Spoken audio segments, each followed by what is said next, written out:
मुसलमानों को अछूत बना दिया है, ना कोई सियासी नुमाइंदगी है, ना मुल्क की तरक्की में इनका कोई हिस्सा दिया जा रहा है। हज कमेटी एक रिश्वत का मरकज बन चुका है। प्राइवेट टूर ऑपरेटर्स के एक लाइसेंस के लिए पैसे देना पड़ता है। मासूम बच्चों की यह बदकिस्मती और बदबख्ती है कि एक शख्स चाय बेचकर वजीर आजम बन गया। It looks like prime minister Modi is saying देश की मिडिल क्लास की संपत्ति पर पहला हक हमारे अलायंस का है। इस खुली झूठ को, जहन की लूट को मैं नहीं मानता, मैं नहीं जानता। बजट की स्पीच में फाइनेंस मिनिस्टर ने 4 बिरादरियों का जिक्र किया।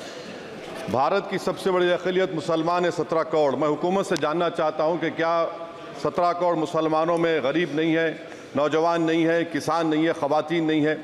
वतन अजीज़ में सबसे गरीब मुसलमान है। सबसे ज़्यादा नाखवानगी मुस्लिम ख़वातीन में। AIDS और PLFS का डेटा ये बताता है कि मुसलमानों में सबसे कम असासे हैं और कंजम्पशन लेवल दूसरे मजहबी ग्रुपों के बनिस्बत सबसे कम है। तालीमी इदारों में मैडम 15 और 24 साल की उम्र में भर्ती एनरोलमेंट में मुसलमानों की सिर्फ 29%, शेड्यूल कास्ट की 44%, हिंदू OBC के 51% और हिंदू अपर कास्ट की 59% है। हायर एजुकेशन मुसलमानों का एनरोलमेंट सिर्फ 5% है। PLFS का 2018-19 का डेटा वेज एम्प्लॉयज़ बताता है कि मुसलमान 22% थे, 2022-23 में 15% हो चुका है। सेल्फ एम्प्लॉयमेंट में मुसलमान हिंदू सिख से ज़्यादा 58.4% है। रेगुलर वेज एम्प्लॉयमेंट में सबसे कम मुसलमान है 15% और कैजुअल लेबर में सबसे ज़्यादा मुसलमान 26% है। तो मुसलमानों का शेयर रेगुलर एम्प्लॉयमेंट में लॉस हो रहा है एम्प्लॉयमेंट का। मुसलमान नौजवानों का ना रोज़गार मिलता है, ना तालीम के मौक़े, ना हुकूमत उनको कोई तरबियत सहूलत दी जाती है। मैं मोदी हुकूमत को एक मुसलमानों का अछूत बना दिया है, ना कोई सियासी नुमाइंदगी है, ना मुल्क की तरक्की में इनका कोई हिस्सा दिया जा रहा है। मैडम माइनॉरिटी वेलफेयर मिनिस्ट्री में 2023-24 में 38% की बजट में कमी कर दी गई।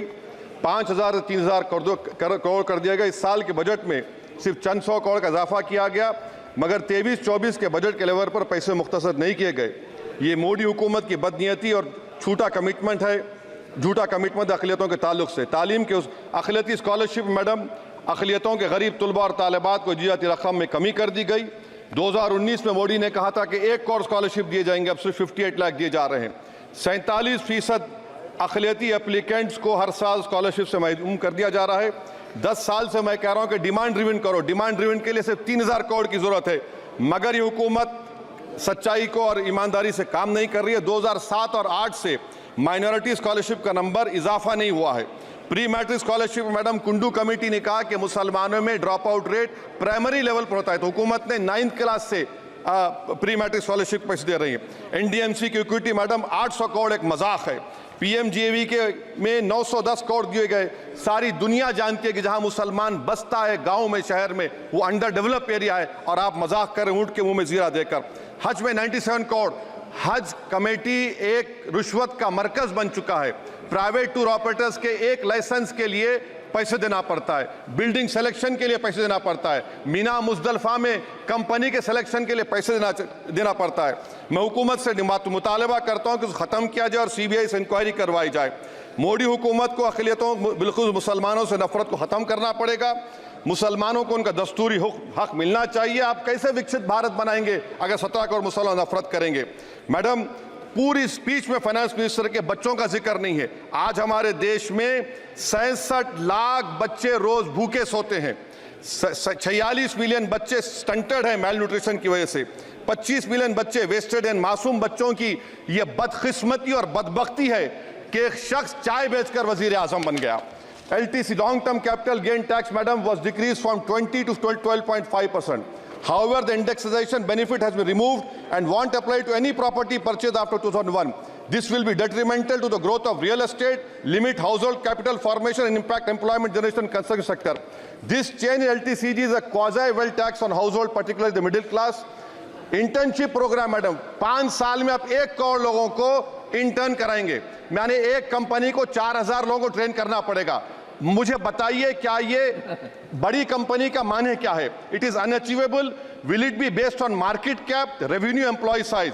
मे be prime minister Modi is saying to Agniveer to do internship after 4 years of service in armed forces.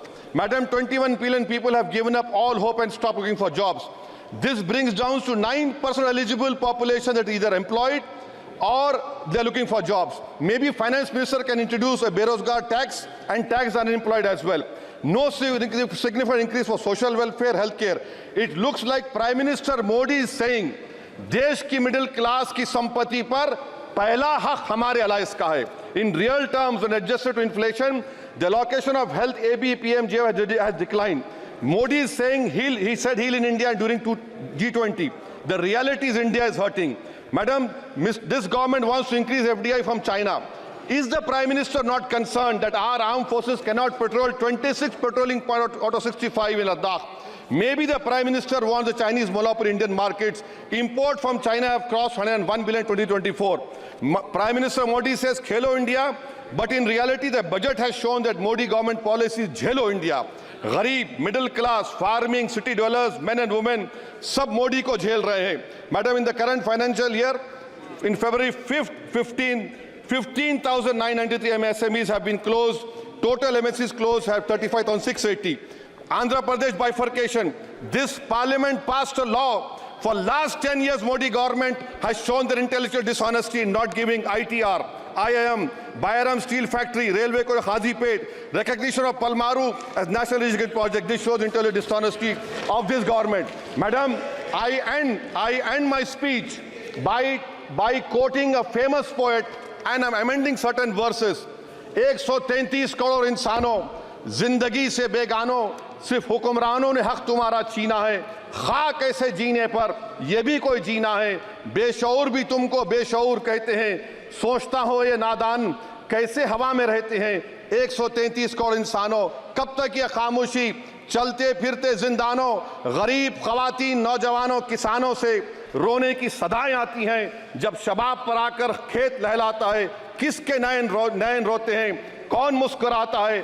काश तुम भी समझो, काश तुम भी जानो किस कदर भयानक है जुल्म का ये ढब. देखो रख से आतिश आहन देखते ही जाओगे, होश में ना आओगे. और अनएम्प्लॉयमेंट पर अभी बोला गया नौकरियां दे रहे हैं, तो शायर ने इनके बारे में अच्छा कहा कि फूल शाखों पर खिलने लगे तुम कहो, जाम जिंदों को मिलने लगे तुम कहो, चाक सीनों के सिलने लगे तुम कहो. इस खुली झूठ को, जहन की लूट को मैं नहीं मानता, मैं नहीं जानता.